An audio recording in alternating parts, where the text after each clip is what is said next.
you all for coming. With Parks and Recreation, we also have our Park Planning Superintendent, Allison Jumper. And we have Ken Easton, our Park Planner, who's in charge of this project, and I'm going to give it to Ken.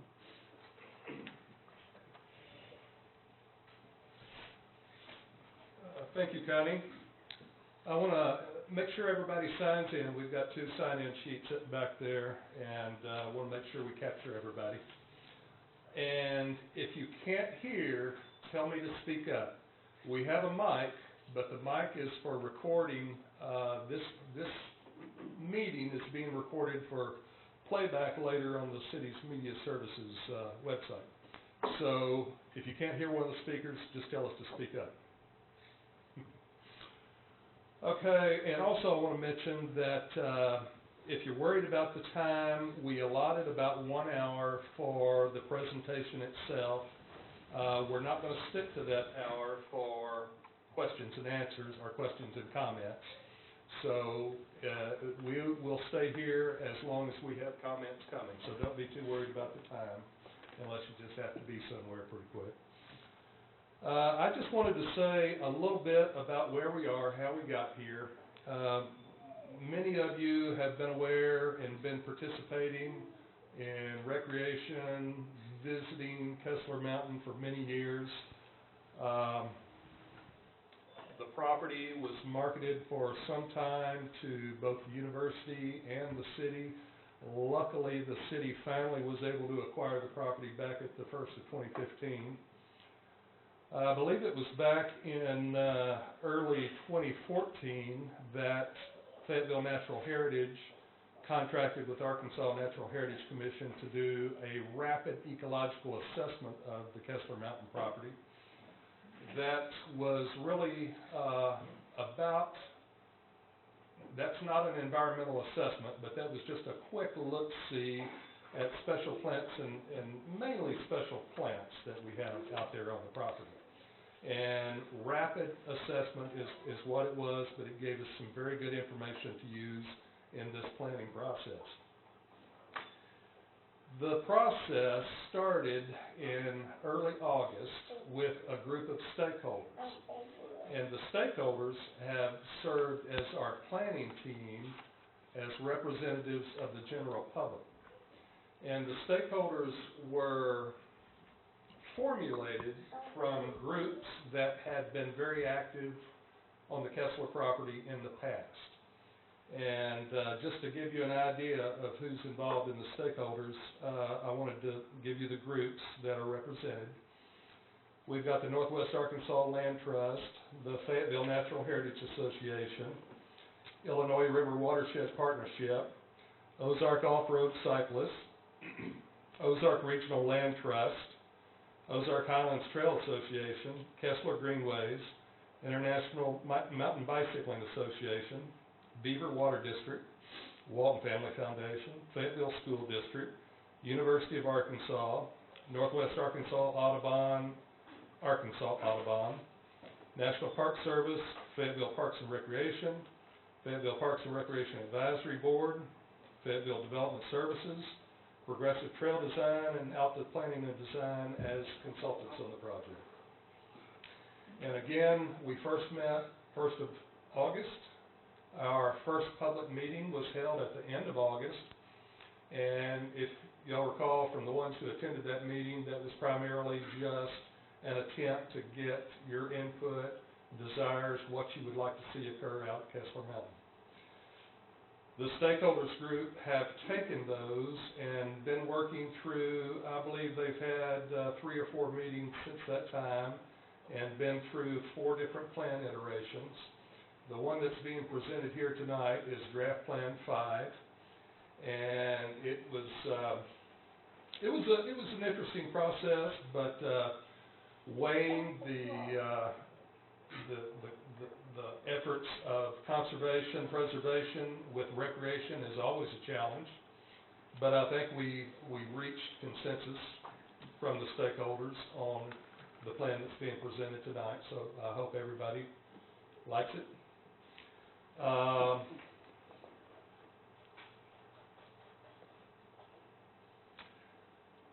I I'll let one of the next presenters talk about the property, but what you will see shown within the boundary on the map is the Kessler Mountain property, in addition to the 200-plus acres that form the new regional park site. And that includes a large old landfill that has since been reclaimed and recapped. It's still in the process. Hopefully that will be complete soon. So when you're looking at the map, you're seeing all of that, not just Kessler Mountain property, but regional park, landfill, as well as other lands surrounding the property.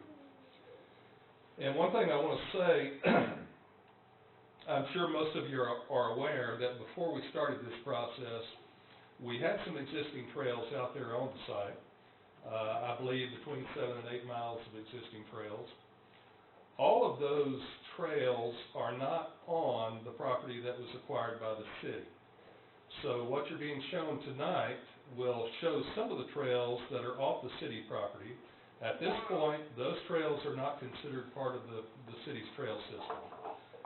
If the public and the stakeholders feel that those are critical to the overall trail system, then in a future date, we probably will approach adjacent landowners to see if those trails can be incorporated into the system through one form or another. But I just wanted to make that clear, that tonight we're really only talking about the trails that fall within the city boundaries.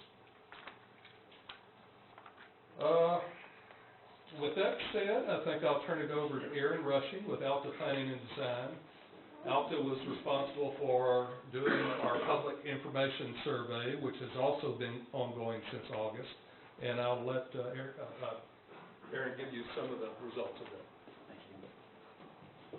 Aaron Rushing, Alta Planning and Design. We put the survey together back in August, worked with city staff, worked with the stakeholders, came up with about 50 to 55 questions, I believe. I'm not going over all of those. A lot of those questions some of them dealt with more regional questions, regional emphasis, safety on favorable trails. We were in a lot more detail on the online survey. What I'm going to go over tonight is just the Kessler Mountain results. And it's interesting. You never know what kind of results you get when you send something out to the public like this. But this is fun, good stuff. And it kind of reiterates, too, what we found through our steering committee process as well. First slide. So again, we started it August 28, 2015. It went live using SurveyMonkey. Total responses, 152. There were some of them that either exited out before they finished it, but they didn't submit it. So really, total of 146 complete responses. Next slide. So the question was, how do you plan on getting to Kessler Mountain? Please select all that apply. And you can see overwhelmingly, most everybody knows they're gonna drive and park. And you can see in the second one was bike. They're going to bike there, which is great. 50% of the response said they're going to bike there. Well, I think that's awesome. And then 10% was walk. And then there's a couple random public transportation and other. So next slide. So these are the results of that. You can see how many people respond and what percentage of that out of those 5. So I show this data too. Next slide. The next question was, the city is currently in the process of constructing a new regional park, which I hope everybody's aware about, which is to be located directly east of Kessler Mountain. Would you combine your activities at Kessler Mountain with those offered at the new regional park? And overwhelmingly, kind of 68% said, yeah, absolutely they would. They would combine activities, be it with youth groups or whatever other kind of activities going on at the time. There was 9% that said no, and for whatever reason, maybe they're just not, maybe they don't have kids, or they just like the nature walk or whatever. And then 22%, well, maybe not. So, next slide. And again, that's the results there. You can see the total number.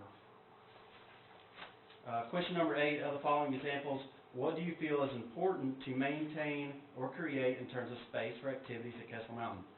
The left side is very important. You can see the lime green, and then the gray, it goes over to gray is not important. And you can see that in the very first column there, is opportunity to support walking, biking, and exploring. It kind of got cut off there.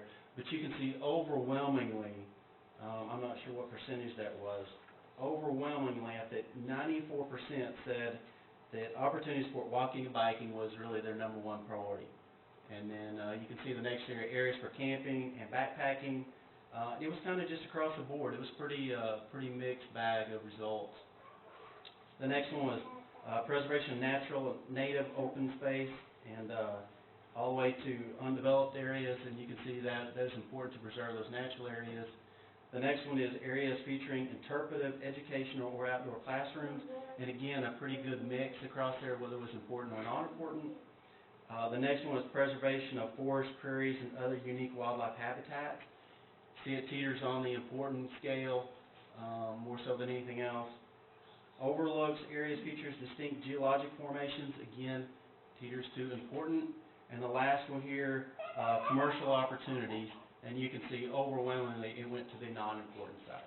So, and again, this is the breakdown of those results. All this information will be posted online too, so you can see this and the other questions too. So I know I'm going through this pretty fast. So, what activity would you encourage you to visit Kessler Mountain? Please select all that apply. Number 1 was hiking. Number 2 was running and walking. Number 3 was escaping from the city. Number 4 was mountain biking. Number 5 was nature watching. Number 6 was photography. Number 7 was outdoor workshops. Number 8 was rock climbing. Number 9 was volunteer opportunities. And number 10 was enjoying educational interpretive opportunities. So again, hiking number 1, running and walking number 2, escaping from the city number 3. Next slide, and there's the results. Okay. In your opinion, what are the most important benefits and uses of a natural surface trail system? Please select all that apply.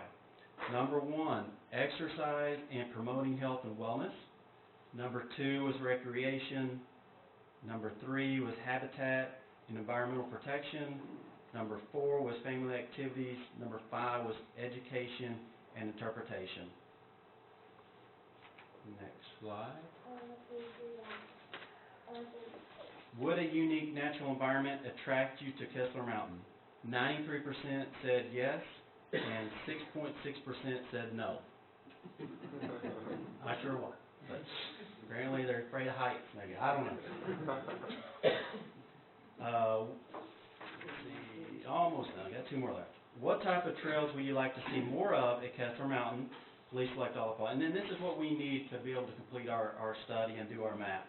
Number 1 was woodland hiking. Again, you've seen that same in the previous questions. Number 2 was mountain biking. Number 3 was wildlife viewing. Number 4 was overnight camping. And number 5 was fitness and walking. So again, number 1, woodland hiking. Number 2, mountain biking. And the last survey question was, when using Kessler Mountain as a recreational amenity, which user group do you most identify with? Please select only one. Hiker was the largest one at 30. Actually, these are pretty close. Hikers were 39%, mountain bikers were 35%, and the walkers and runners were 24.5%. So a good group, good rounded off group of individuals. So that's the survey results. Again, we're going to put the whole survey result information out there so everybody can see those as to, and feel free to reach out to me if you have any questions on those. And I'll let Woody is going to go over the map that basically kind of depicts what we found out through the survey. Thank you.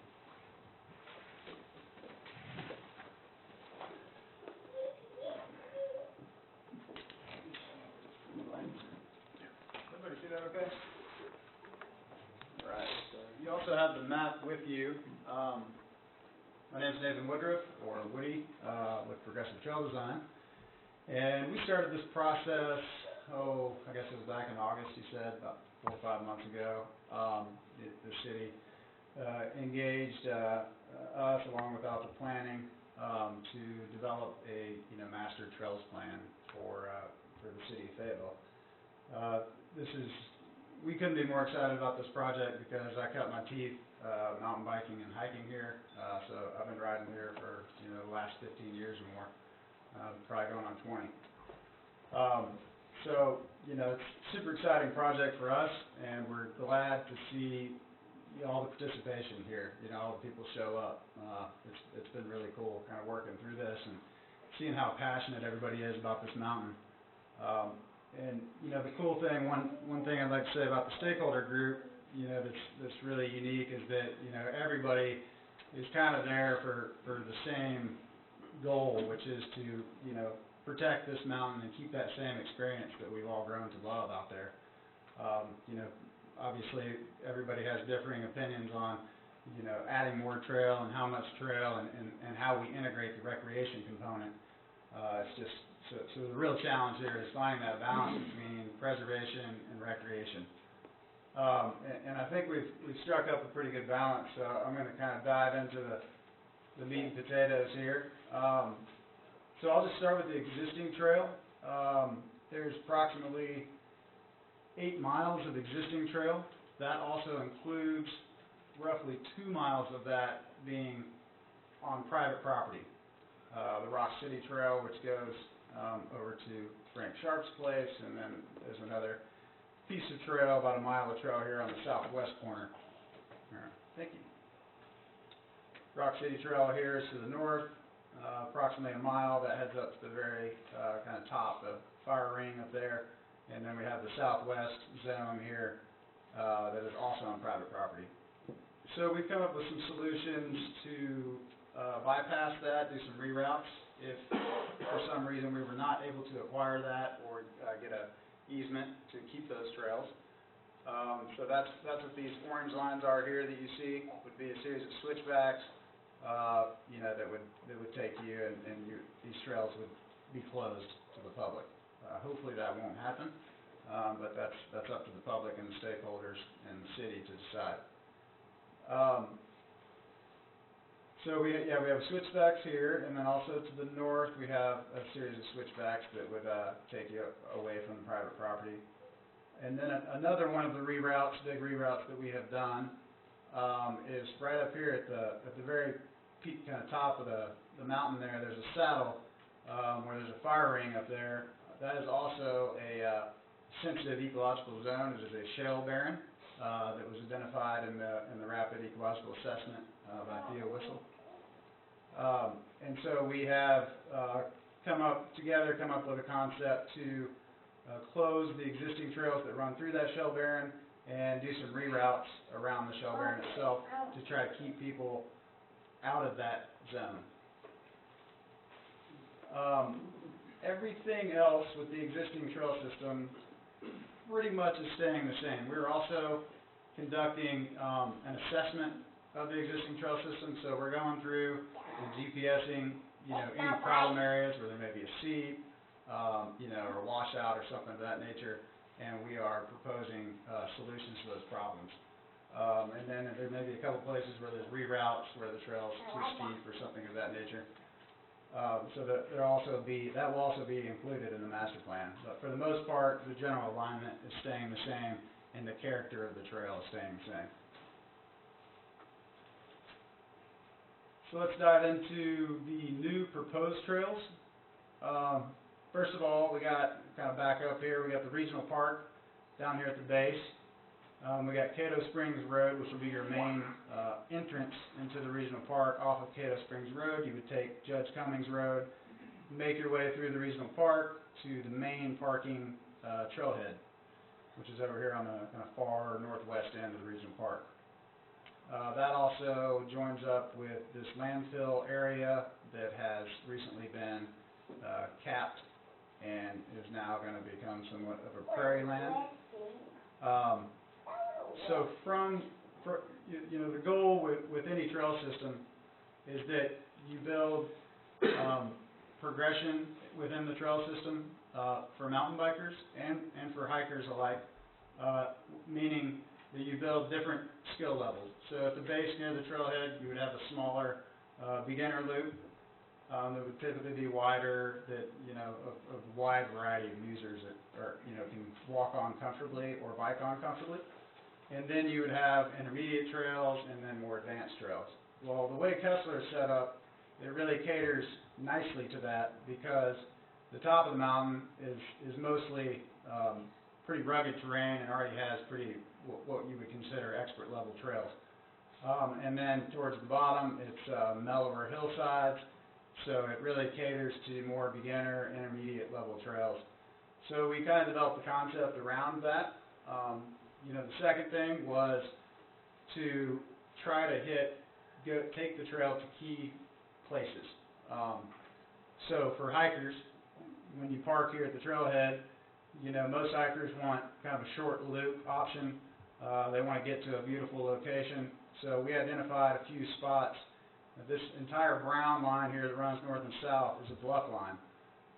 So we came up with this idea of being able to do a little shortcut that takes you right to the top of the bluff, that allows you access to that, and then you could kind of make a loop out of it along this upper bluff trail, for example. So that's the component that addresses the concern of like trying to get to really cool spots. The other part that we were challenged with is trying to stay out of these ecological sensitive zones that were in the report, which is these riparian habitat down here in the watershed. There's an old growth forest that's been identified here. Also, all the kind of the area within the bluff line has a lot of particular plants and such that are rare and native to Arkansas. And then also we have the shell barren, which I pointed out earlier, and kind of riparian zone over here as well. So with that said, we developed a 2-mile loop, beginner loop, that would stay down low on these really mellow slopes and kind of radiate out from the trailhead. The second trail that we've proposed here is an intermediate level trail that would run right along the base of the bluff line. There's some really cool rocks and such in there that you can kind of weave in and out of, but still being off of the bluff enough to kind of stay out of that sensitive area. Also, this blue trail gives you access to the very top of the mountain, up to Crazy Mary Trail and Serpentine. So I should also point out that there's, right next to Serpentine here that goes up straight up the hill, there's an old road bed that's more of a beeline up the hill, and we're proposing that be maybe a hiking only trail possibly, to accommodate hikers getting to the very top of the mountain here. So the blue trail also ties into the green, which makes a couple of different loop configurations. So you could do the green loop and then branch out and do the blue loop here. And then it skirts the base of this bluff line to the south, out to this point, and connects to a potential secondary parking trailhead off of Kessler Mt Road.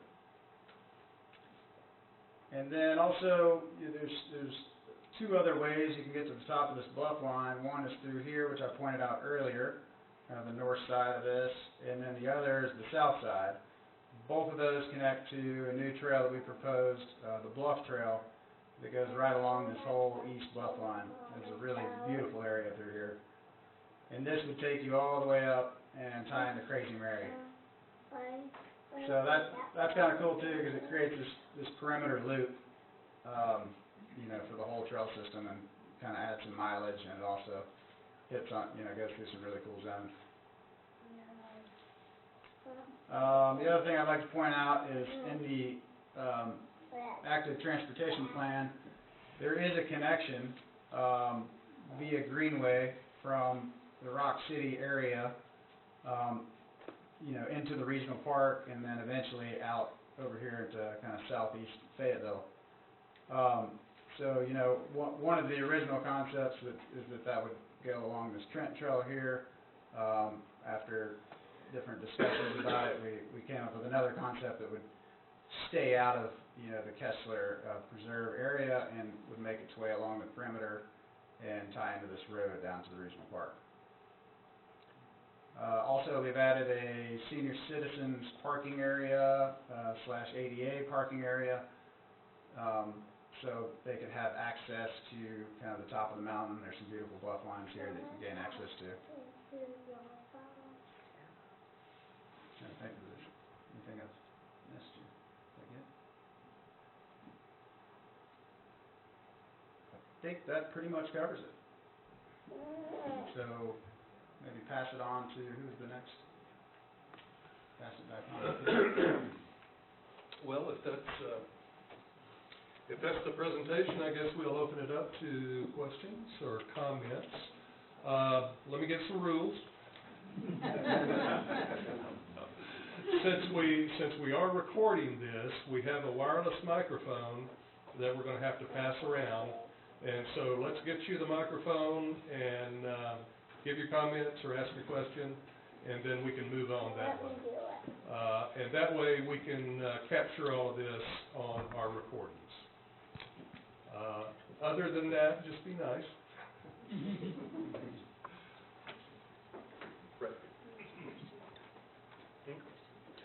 Well, questions first, I guess, if there are any questions of Woody before we really get into the comments.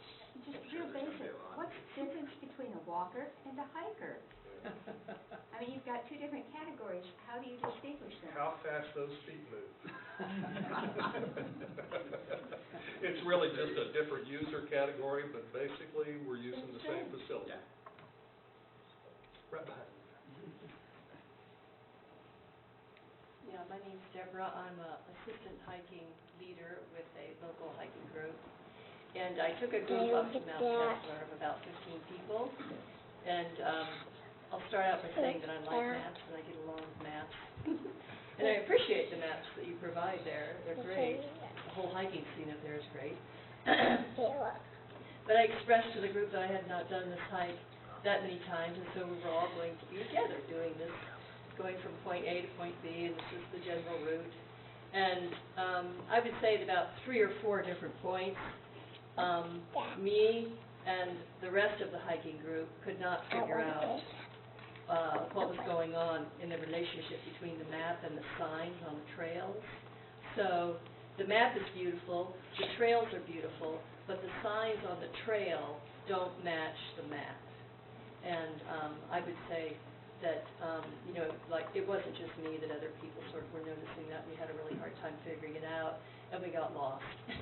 So I don't go up there anymore, and it's a shame because I love it. But anyway, that's my comment. Well, yeah, I would just like to kind of add to that. I mean, you know, that is part of this process, is developing a good signage plan. You know, developing a good map.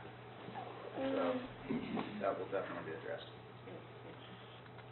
I'm wondering what uses you're planning to use for the individual trails that you're describing, what the pavement will be or what the surface will be, and whether any will be exclusive to one user group, one user type.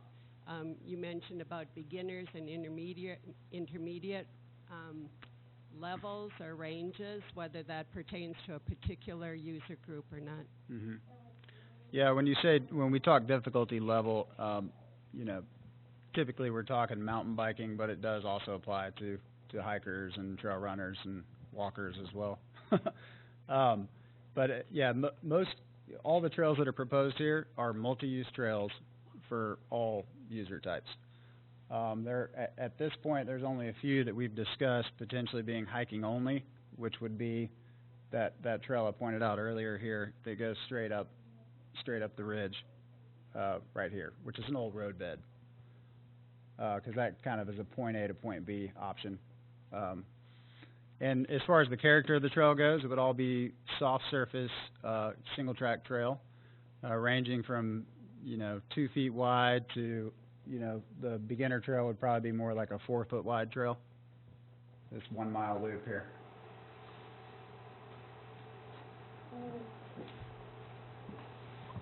You mentioned access to the trail, getting into it via hard surface or Greenway or whatever. I noticed the Greenway continues south out of Fayetteville over to like the baseball field, University of Arkansas baseball field. But you mentioned that the Greenway would come in from the north. What's the difference between those two? And Originally on the active transportation plan, there was, there's, you know, there's trails all over the city. The one, I'm not sure how to work this. Oh, the one coming in from the north here, you're probably familiar with Rupel Road extension that's going to hit Highway 62. That has a trail being built in conjunction with that. And so as a part of the overall transportation plan that was approved some years ago, this is the reroute of the trail that was shown on that plan that originally had it coming down the Trent Trail. So this one coming in from the northwest is coming in from Highway 62 up Smokehouse Trail. This one over here, this is pretty much the shallow trail that follows I-49. And this one that kind of scoots out there to the northeast, that would be the Cato Springs Trail. That I believe is under development now and is expected to be open by fall of next year.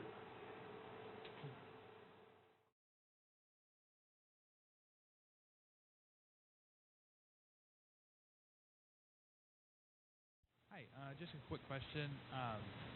So what's the net change in trail mileage from the existing trails with the ones that are going to be taken away and also with the trails that are planned to be added? This is approximate, but there's 6 miles of existing on the, within the park. And then there's currently 6+ miles of new proposed trail.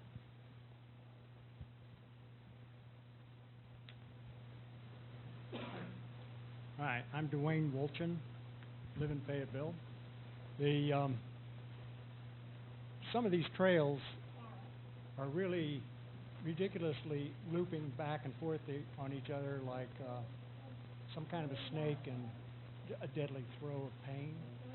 And I wonder if you got a little plan or two to straighten out some of these so they really are satisfactory for hiking instead of just a pain in the ass to hikers. Do you? Thanks, Dwayne. Yeah, I mean, you know, as part of that, as part of the assessment of the existing trails, you know, we're going to take a look at stuff like that and see how we can, you know, Serpentine, for example, which we were talking about earlier, this trail, you know, has a lot of turns back to back. When that was originally put in there, there was no concept of, I think, where property lines were, so they took the most direct route up the mountain. So that, for example, could be, you know, that could be drawn out a little bit. Also, we hope to accommodate the hiking, walking user group by providing trails that are, like this trail, for instance, that would be hiking only to get straight to the top, and then also different loop configurations down here, such as the trail that goes up, you know, to the top of the bluff line and comes back down through the bluff line, that are more direct.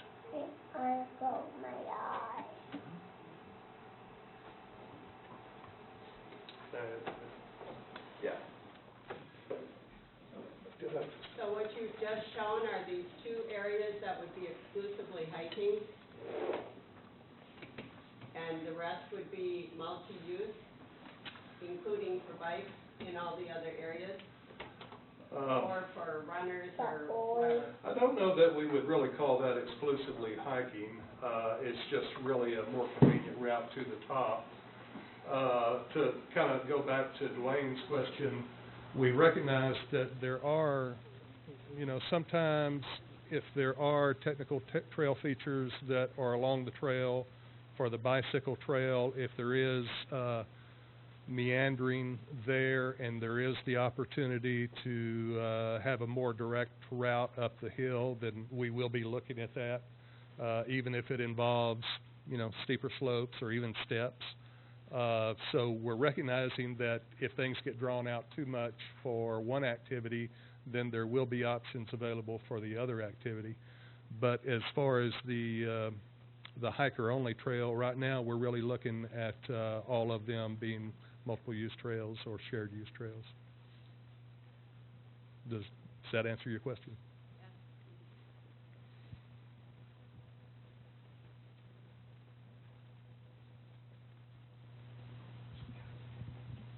Hi, thank you for doing this today. Kevin Babin. So once all this is built, I assume it's going to take a while to do contracts and bidding and actually using commercial people to build it. What's the maintenance plan for this entire trail system, and what do you envision that looking like?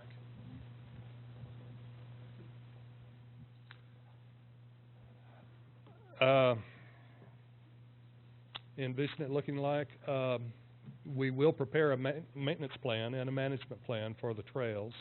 The property itself will require a management plan for the natural resource management of the property or oversight. I guess what I'm asking is the maintenance going to be solely on the city, or are you going to involve organizations to help out with the Yes, we're looking at a combination of city staff maintenance, volunteer maintenance, as well as contract maintenance. Hopefully a combination of each of the above. Will that include regular intervals to give updates, like, for example, better improvements and stuff like that? Would that be a regular cycle? Absolutely, yeah. Hi, Ken. I have a question for you. Yes, ma'am. This East Bluff Trail, it looks like it's going to be really popular.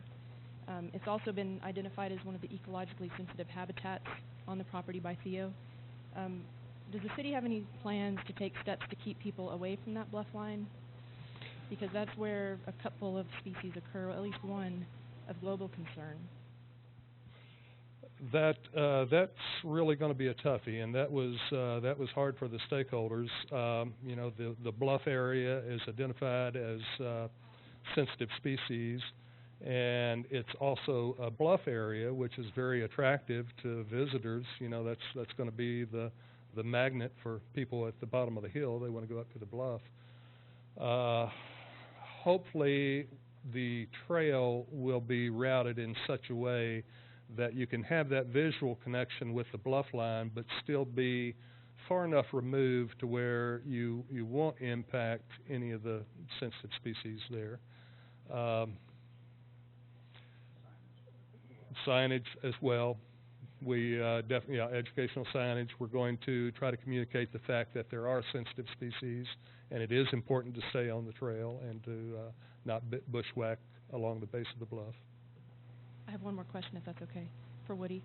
I know that you mentioned that you did look at those locations where Theo found the sensitive plant species and avoided those locations.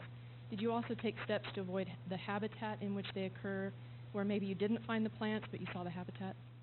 Yeah, you know, we went out there with, when we did our field work, we went out there with Joe Woolbright, who's also a consultant on our team, and kind of walked through these areas, and he was able to, you know, point out, you know, a lot of the sensitive areas that were in the report. And so, you know, we made efforts to stay away from those.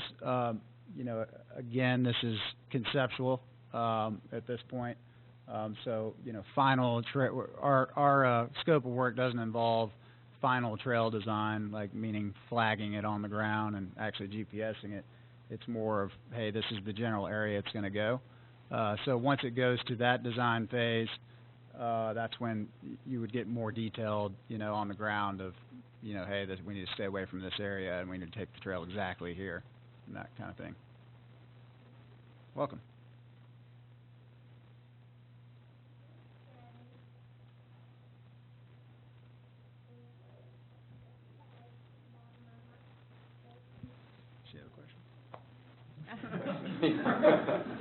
Ann Lawler, as a walker/hiker, I would not take that hiker-only trail. I would take the serpentine. My feeling is, oh, wonderful, switchbacks. It's a lot easier to walk, and Sure. I'm not walking in the woods with the idea of getting from point A to point B as quickly as possible. Right. I want to spend some time. So the switchbacks, to me, have seemed wonderful because it keeps you in the woods longer. Absolutely. So that's just one walker's point of view. And that would still be open and available to all users. Jerry Bailey, is it on? Along those lines, will you have any places at the switchback? I know currently you overlook, you get up there, there's no place to stop, so it's basically you get up there, thumbs up the tree. is there going to be a plan in place for seating at some point? I'm not saying it's going to be some existing boulders to give people an invitation to sit and do more than just family cooking and things. So he asked if there's going to be any plan to do any kind of seating, or any type of site furniture that you could, enjoy the view or what have you. We have not discussed that at this point, but I mean that's good feedback. I encourage you to also fill out the survey. I'm back to Dwayne's writhing snake up there, or whatever he called it. What we can't see, we can see the sharp bends in some of those trails. What I'm wondering is, do you envision any ramps or drop-offs or holes or things like that which might be more interesting to one group than to another group of users? That's up to the stakeholders and the public to decide. As far as the windingness of the trails, again, we're going to give our professional opinion when we go through and do this assessment of the existing trail, and some of those opinions may be, to take it out further away, like this area, for example, where the trails get so close together, to have a little bit better trail separation, because when you do have trails really close together like that, hikers and all users end up cutting the trails. So the goal is to have good separation, still have a really good experience. The question, behind, I think, some of these things that we're asking is, if they're multi-use trails, if you were building them either as biking trails or hiking trails, would any one of those trails be different than they're currently planned? And do you end up with a worse trail for everybody when you try to accommodate multiple uses for a single trail, as opposed to just saying, this is a hiking trail, that's a biking trail, let's call a spade a spade. Right. And proceed that way. Now, Right. You might want to say what philosophy or how you conceptualize some of these things in putting this whole thing together. Right. I mean, that's a really good question. You're talking more technical, more detail of the exact character of the trail, and we haven't gone into like specifics of exactly what the trail is going to look like and the character of the trail. I would envision the green and blue trails to be fairly smooth surface. Definitely the green trail, very smooth surface, 4-foot wide trail that most anybody can navigate comfortably. And then the blue trail being a tighter single track trail, 2 or 3 feet wide, relatively smooth surface, but with some, character and stone in the trail as well. And then everything on top remaining that same backcountry single track experience that it is now.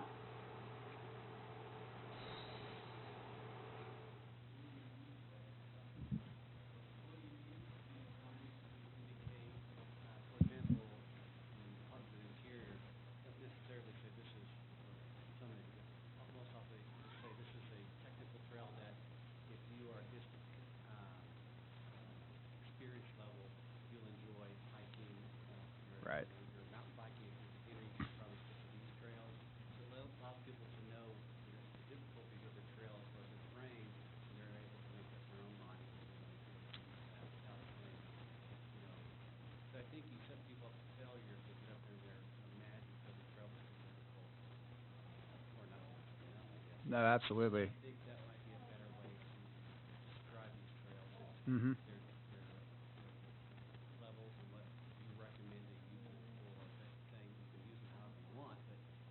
Right. Right. So he asked about signing the trails and signing the different difficulty levels so everybody understands, what they're getting into. And that's standard. And we would have that in the sign plan. We would use the International Mountain Biking Association trail difficulty rating system, which is pretty standard across the country. Got a question, something you should note up here is the Crazy Mary close to the water tanks. That drawing of the trail does not accurately reflect the trail as it is. Mhm. And it's worse than it looks. And I think I sent Ken Easton an email that described how that works. And I would ask you to refer to it for further guidance on straightening that area out. Mhm. It's not accurate the way you got it up there. Right. Yeah, I mean, there's gonna have to be a lot more attention in these areas, especially anywhere where there's parking and the Greenway coming through. You know, there's just a lot going on in this zone. So that's really yet to be determined, you know, what exactly we're gonna do there. And that'll, again, come in this process here of developing the existing trail assessment. And also, you know, that's something that most likely will take place in the final design, you know, when you start to get boots on the ground and really talk about exactly where the trail is gonna go.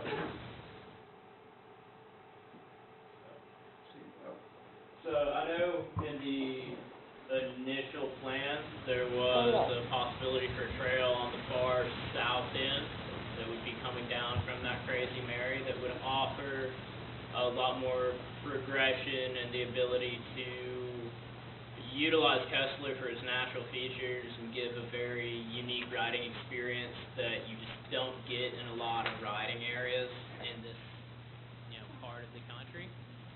I would love to see that back on there. I think it would be great for bringing, you know, siphoning down tourism that we're getting in Bentonville Rogers area with the cadre of trails that they have there down to our more individual trail on Kessler Mountain. It has the, I think, potential to be a very, very fun trail. Might be a bit more user specific, but would give Kessler a lot of pull rather than, you know, maintaining a status quo of all the trails. What was that? Yeah, fast trail, more downhill specific, you know, pretty much running from the top of the mountain all the way to the bottom, just south of the, what is that? The Bluff Line Trail, the East Bluff Trail. Question on that. How difficult is it to maintain a fast trail in Arkansas? I'm from Colorado, and they stay fairly smooth with the back and forth, but you know, here you get a little bit of rain in one season, and it's just rutted out and roots have exposed. How much time yearly is needed to maintain a fast trail? Well, let me answer his question first, or comment rather, about we did at one point have a kind of separate trail concept of a trail making its way down through here and all the way down to the trailhead. What you were saying is that, at least what I think you're saying, is that you would like to see that be a mountain bike specific trail, basically have one trail out here that would be mountain bike specific, which definitely raises a question of whether or not we want to have some hiking only trails and mountain biking only trails. We talked about that a little in the stakeholder group, and I think that we all kind of came to the consensus that we wanted it to be multi-use. So the reason why that was scratched is really that was kind of part of the give and take process of, you know, preservation, recreation, too much trail, too little trail. So we came at this you know, middle way point of having a trail that this bluff trail would continue up and connect into Crazy Mary, and you could still potentially have a long downhill run back to the trailhead. Obviously, it wouldn't be mountain bike only or directional, which is what you're talking about. But that's a good comment, and definitely consider it. And then with the other question was maintenance on downhill trails. If you're going to have a trail that's fun for the public, right? Fast, you know, I struggle. I mean, I guess I walk my lab when I rode it, but because it was so technical, is there any chance to have a good mountain biking trail that is fast? Yeah, absolutely. I mean, you know, with the professional design guidelines that are out there, you know, you keep the the grade's relatively mellow, and you can keep the grades mellow and still, for mountain bikers, get a lot of speed. I mean, most of the downhill trails that we design are like average 8% grade, but you can get a lot of speed if you're averaging 8% grade all the way down. And then in terms of maintenance, I mean, you know, the cool thing about Kessler is it is so rocky, you know, up here, and the more rock you have, the less maintenance it is, because it's sustainable.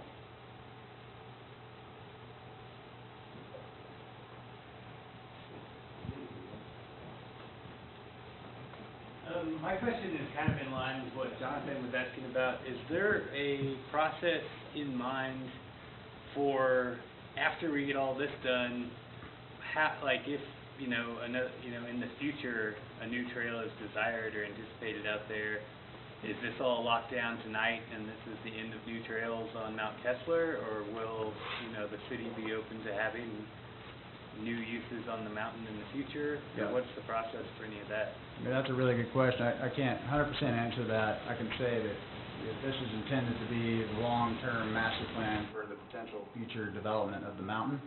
As far as long-term, do you want to address more of that, Ken? I might say that I can't fully answer that either, but this is really just a beginning point, and it is strictly conceptual at this point. This is just to get us started with a future direction for the trail development out there. But in any kind of plan development, there has to be a mechanism for review and changes in the future. So at the very least, I would think that in 5-year intervals, and even 5 years sounds like a long period of time, but that's generally a good period to work on a plan and then step back and assess where you're at that plan. But yeah, we recognize that we can't answer everything here tonight, and we're not setting the future in stone. We're just trying to get a direction.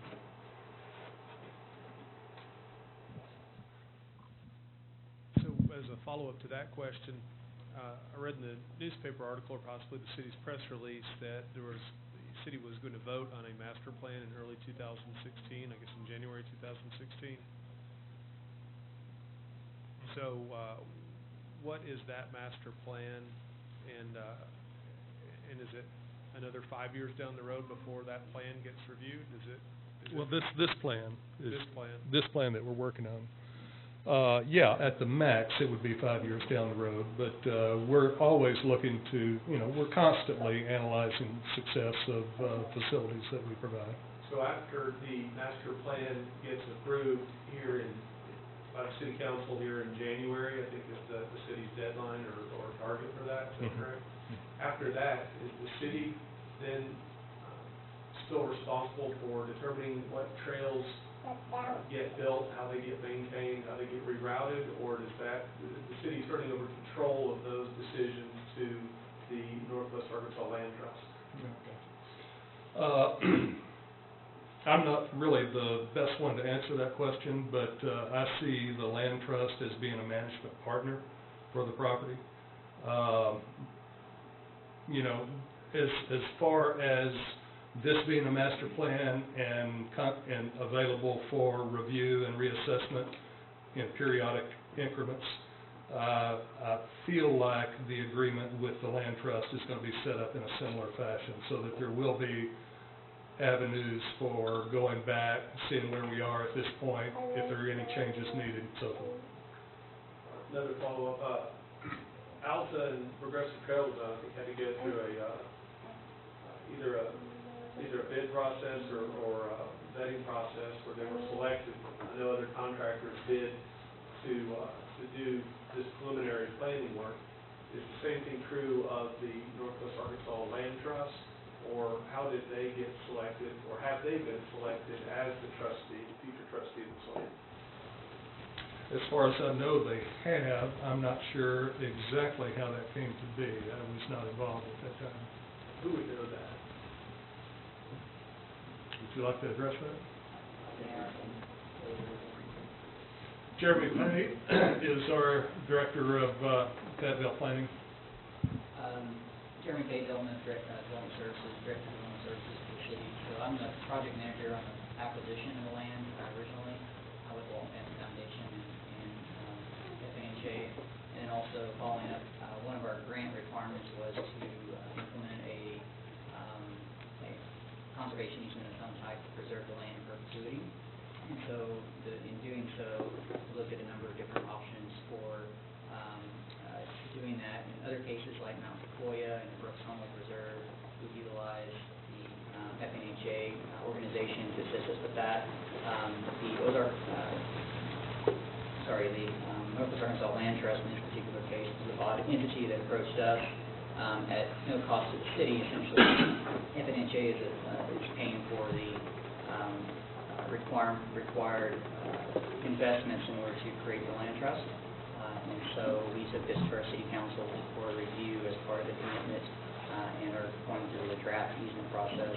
I can say at this point in time, there's really no language within the conservation easement itself about the type of trail construction. Those decisions are a city decision. What it's really after is ensuring the overall land, the character of the land is preserved, and it simply refers to the master plan as adopted by the city council at this point. Jeremy, right behind you. I kind of have a three-part question. The first one is, where on the map is the current temporary parking located? I'm having a hard time seeing it. Right here off Judge Cummings. So is that currently inside the boundaries of the park? Yes. So is the parking that's on this map right now that you're proposing, is that part of the regional park development already, or is that something that has to be? The new parking that you're talking about? The only parking that's part of the regional park development now is this parking lot here where the existing parking is, and then also this parking lot here next to the landfill area.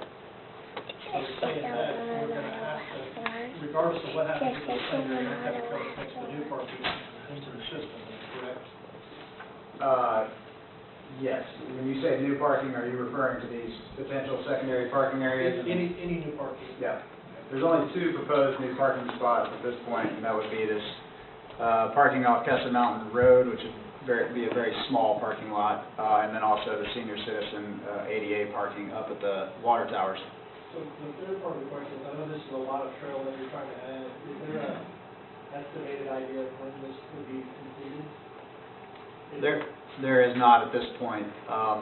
You know, again, this is just the long-term kind of master plan, so, you know, it would, I'm guessing, would probably get developed in phases, but I really don't have that answer. So the first part of attaching all of the parking a year from now? That's, again, yeah, I don't. I'd like to make one point of clarification there. What you're seeing on the regional park is full build-out. We're only building part of that right now. So the parking that was referenced is actually in the future phase. So there will be parking available, but it will be more in between the two positive baseball fields. And we do realize we'll have to connect that in.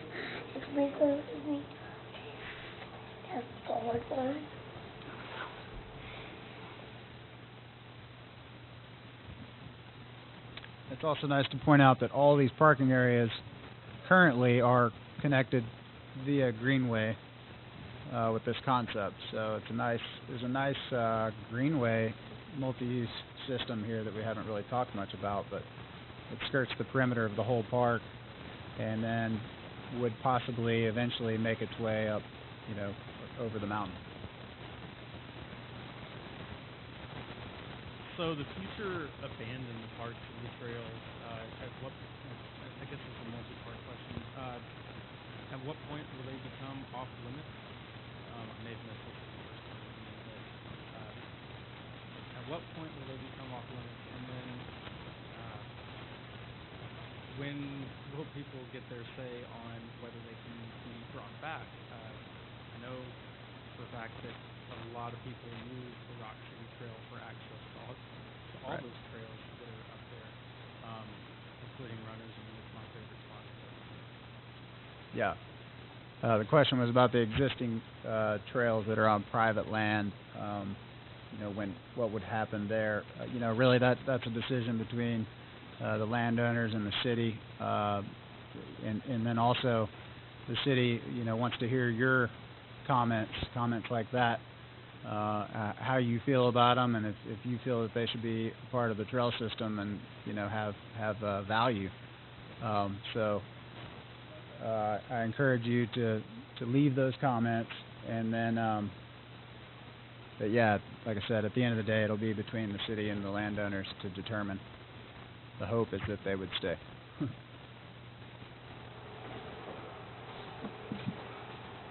Hey, Woody, could you just please be so kind to explain the Razorback Greenway paved trail and the alignment of that real quick, because I think there's a little confusion on that. And as well, could you explain, just for a moment, contour sustainability and the reason that some of those trails are built that way, please?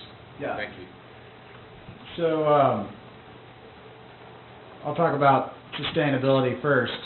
So the International Mountain Bike Association, approximately 15 years ago, I'm guessing, wrote a book, and it's kind of become the book on sustainable trail design. The U.S. Forest Service has also put out, guidelines as well, but most trail builders build from the International Mountain Bike Association guidelines. The guidelines take into consideration the environment, water, good grades. It's all about really mellow grades. It's all about minimizing your impact to the environment. It's all about using positive control points and anchors to make the trail interesting. It's about grade reversals in the trail, so you're constantly shedding water. And so you really minimize, proper trail design minimizes maintenance. And I think anybody here who maintains trails, I'm sure the Ozark off-road cyclists could testify to that the maintenance really is minimized on trails that are designed and built according to these standards, or guidelines rather. So that's one thing to consider in the maintenance discussion. A lot of people have a certain view of trails, old school trails that follow the fall line, which means they just go straight up the prevailing slope, straight up the hill. Those aren't sustainable trails. So the reason the trails line back and forth in a lot of these places is to keep those mellow grades, to be sustainable. It's not just that they're wanting to meander the trail out for whatever reason. There's actually a sustainability reason behind it. Now, what was the other part? Razorback. About the Razorback Greenway Trail, if you could just point that out one Yeah. more time. So, the Razorback Greenway will tie in. Is this the southernmost part of the Razorback Greenway? No.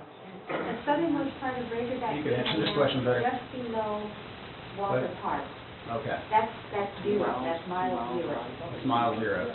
Okay. About 2 miles So, east of here. if you head out this concrete path here, you would tie into the Razorback Greenway.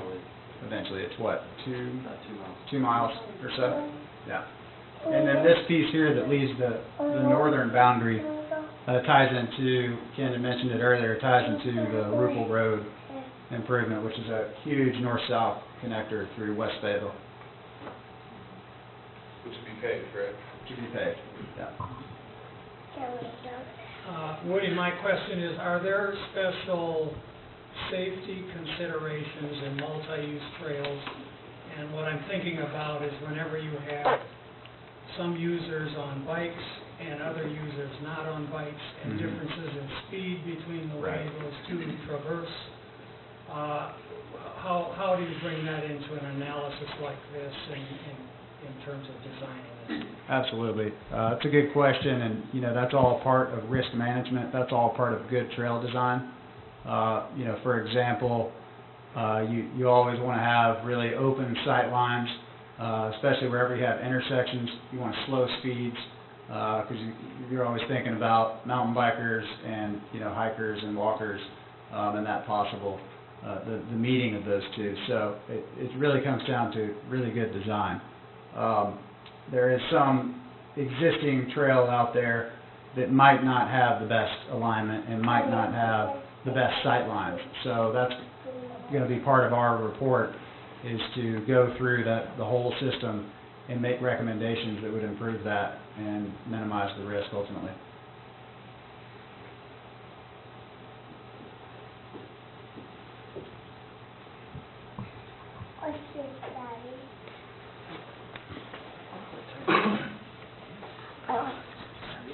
Hey, thank you, Woody, for all you've done. Appreciate it.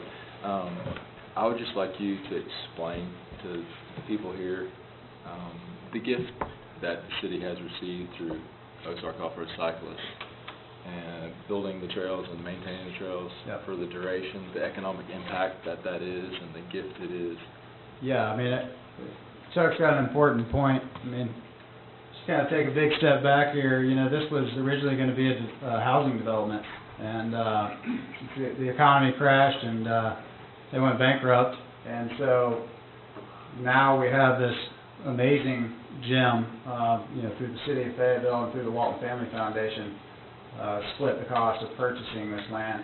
And if you haven't been up there, I'm sure many of you have. I mean, it's beautiful. I mean, it's got a wilderness-like experience. It feels like you're out in Buffalo, except it's right here in our hometown. And you know, I mean, we build and design trails all over the country, and you know, this system is really special, and it is going to be a game changer for the city. So you know, we should all be thankful that it's there. And you know, the other group that really needs a lot of credit here is Ozark Off-Road Cyclists, because without them, we wouldn't even know about anything up there, because they built all the trails that you see here today. So you know, big props to them for sure. So specifically, what would you dollar value estimate the current trail system? What would that dollar value be? Man, that's hard to say. I don't want to throw a number out there, but a lot. You know, you can't put a dollar value on this place. It is unique. I mean, it's unique, and it's different from all the other trail systems in Northwest Arkansas as well, which is another thing to point out. You know, the Slaughterfen Trail System and the Lake Atalanta Trail System in Rogers. You know, none of them have bluff lines like this. None of them have the sandstone formation. You know, everything up north is limestone. It's just a totally different experience. Very.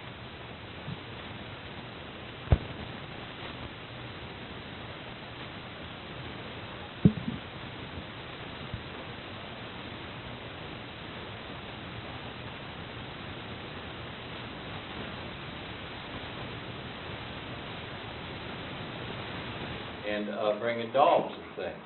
And it's leash law here. You know, you need them they need to be contained.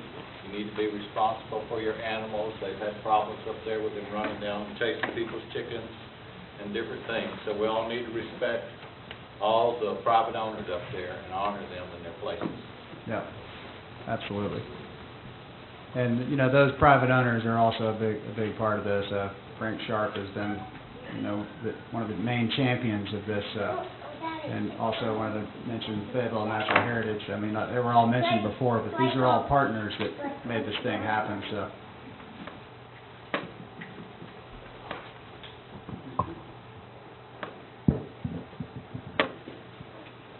I'm wondering if you can talk about the density of trails per acre up there.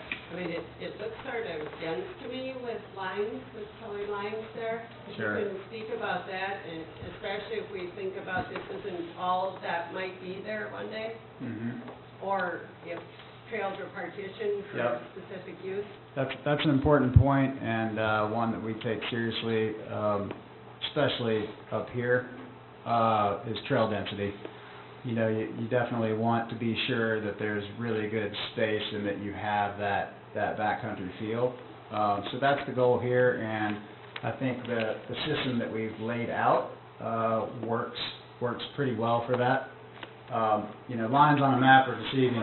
If you get out there and you're hiking around out here, I mean, it feels like you're in the middle of the wilderness.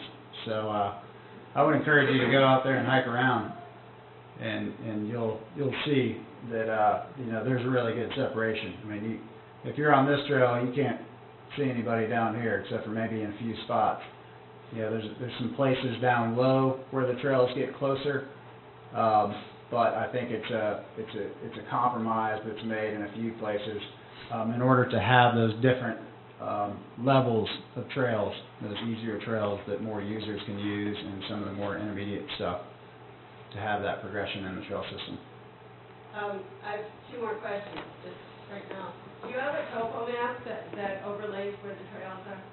Or proposed in the slide? This is topo. Those are 10-foot contours. Those are 10-foot contours. Sorry, I can't see that far. Okay. Also, my third question is when you outline in terms of the user responses, the hikers and runners and escape from the city, our beautiful Fayetteville city, as being the third item, and then bikers. Can you respond to the plan in terms of where does one get to escape from Fayetteville best here? And how is that piece addressed? I mean, every time I go out there, it's an escape. I think most of these places are going to have that feel, and that was first and foremost in our minds is that we've kept that same experience that you have now, to have that feeling of escape and separation. So I think we've achieved that. I think that's everywhere, pretty much.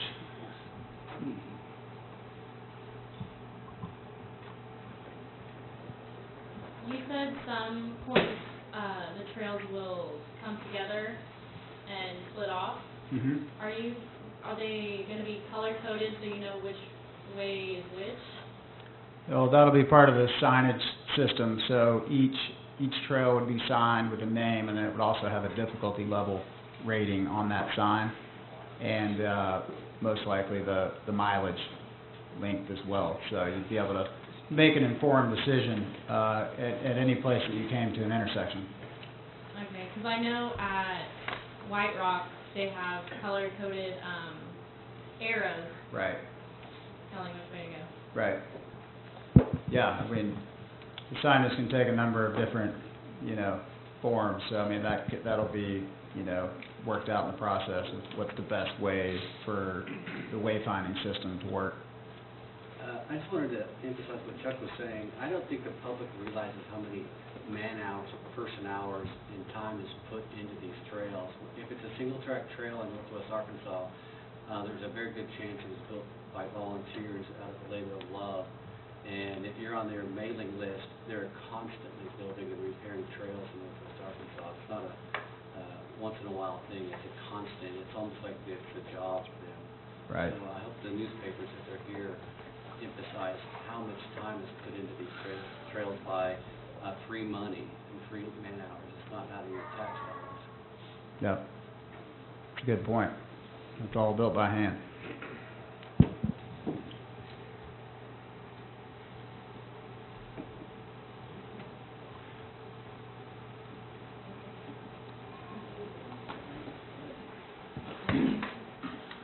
Hi, I'm Judy, and I'm here with Local Roads, and I want to propose something to this plan where you take the hiking elevated up in the trees. We have a treetop adventure park, and we partner with the state parks.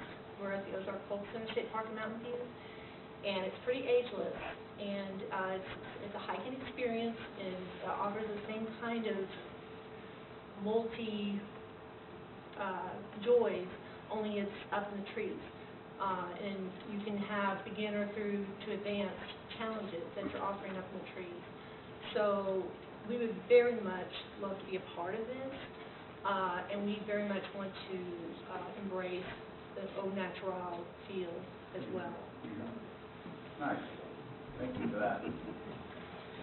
My name is Bob Cox. I'm also with Local Roads. I would add to that, given that you've had 164 or 58 responses, I, of course, paid attention to the fact that commercial operations was very low on the importance list, but in a regional park with a population that this region covers, with only 150 50-plus responses, how much credence are you putting in to the report as far as the responses?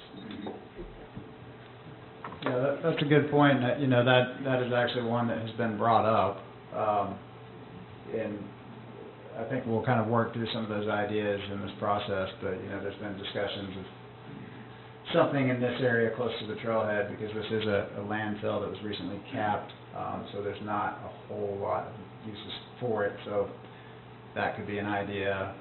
There's been a bike park that's been mentioned, a couple other ideas. So. Thank you. Thank you.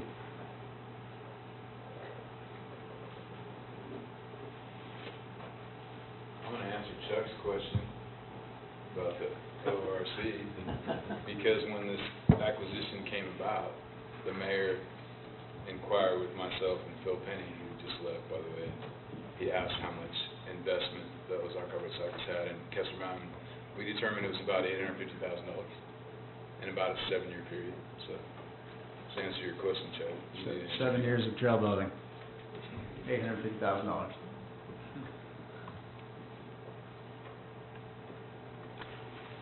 Any more comments, questions?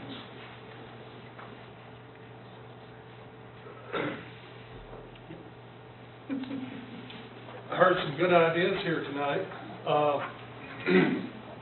If that's all we have, excuse me, I want to remind everybody that we do have this posted on the city's website. The graphic here is shown, as well as we do have additional comment forms available. I think we'll be taking comments until the end of December 31st. So if you get home and you think, oh, doggone it, I should have said this, just feel free to go onto the website and jot that down and send it to us.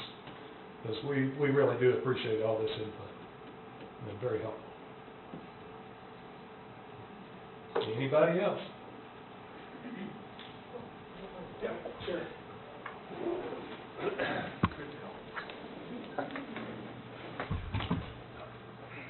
Hi, Scott Strain, and I just wanted to say, I guess first, thanks Woody, City of Fayetteville, ORC for making this all even a possibility. Seems like there's a lot of questions with details with signage and the switchbacks, and I've been in this area for about 5 years now. I've been mountain biking for well over, almost 20 years now. Seen a lot of trails, been all over the country riding. These are some of the best trails I've ever seen, period. As far as the signage goes, how user-friendly the trails are, it's amazing how well Progressive Trail Design has become extremely professional in what they do. You can be riding one trail and have several options where you have something great for an advanced rider, all the way down to possibly even a hiker or a very beginner rider. So I guess I want to just throw out the point and mention that these guys are professional trail builders. They know what they're doing. This is I guess sustainability is what you say is really the #1 priority going into any job. And then it's, that's dictating where the switchbacks are, what type of rock features are used. It's not just, oh, let's make a big drop right here, sustainability second. The trails are built and they're put in place with sustainability being the #1 priority. And I guess I'm saying that's true, but would you agree with that? Yeah, absolutely. So I'd love to see Mount Kessler grow and be developed as a destination point. I think it would really help put Fayetteville further on the map, and get caught up with Bentonville, Rogers, and Springdale, and other things that are going on in the area. So I'm all for it.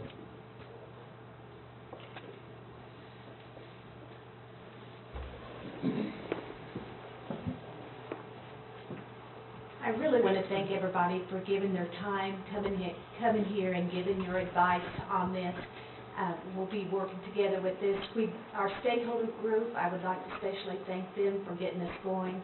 Frank Sharp, for your vision always up there and your love for Kessler Mountain. I think everybody in this group wouldn't be here if they didn't love Kessler Mountain. So we have a big job to get this done. We will be going before our Parks Board. There'll be a couple more opportunities for public meetings at our Parks Board. We'll be taking it for their recommendation and then the City Council. So, please use our website. If you have any questions, please fill out the form here, or you can turn them in to us, email them to us. What else? Allison?